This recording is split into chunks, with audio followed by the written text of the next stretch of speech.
Welcome to Device Help Support, your ultimate destination for everything related to device setup, troubleshooting, and optimizing your tech experiences.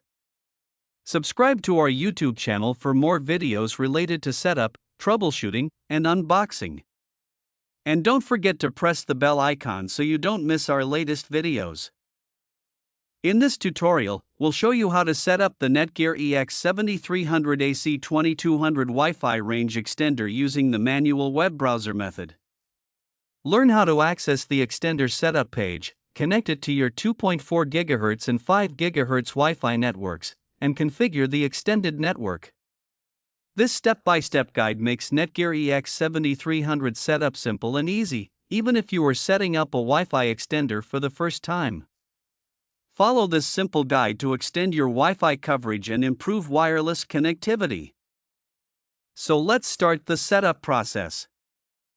First of all, plug the EX7300 into a power outlet close to your main Wi-Fi router.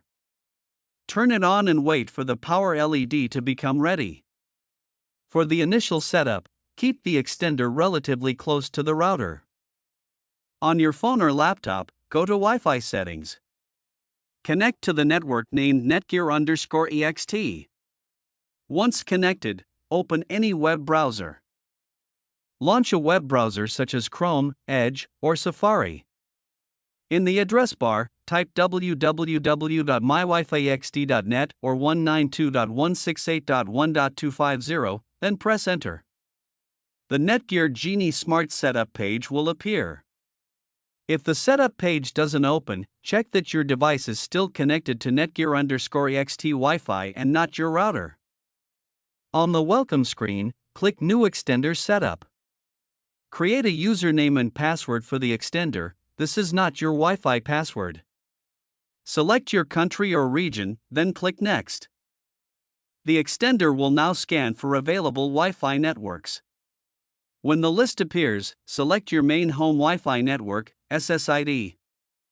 Enter your router's Wi-Fi password correctly. Click Next to continue. The extender will suggest a new name, SSID, for your extended Wi-Fi. If your main Wi-Fi is home Wi-Fi, the extended one may be home Wi-Fi_EXT. You can keep the suggested name or change it as you prefer. Click Next to apply settings. The extender will now save and reboot. This takes about 60 seconds. Once rebooted, go to your device's Wi-Fi settings again. Connect to your new extended network, e.g., home Wi-Fi_EXT. Enter the same Wi-Fi password as your router if prompted. After connecting, go back to your browser. You'll see a confirmation message that setup is complete. Click Finish or Continue. Unplug the extender and move it to a midway point between your router and the area where Wi-Fi is weak. Now setup is complete. I hope this video will prove helpful for you. If you're stuck in middle of the process, then don't worry. Contact our professional experts at 1-323-507-3713. They will solve your problem as soon as possible. Thanks for watching. Don't forget to like, share and subscribe. Devices Help and Support. And also stay tuned for the more updates.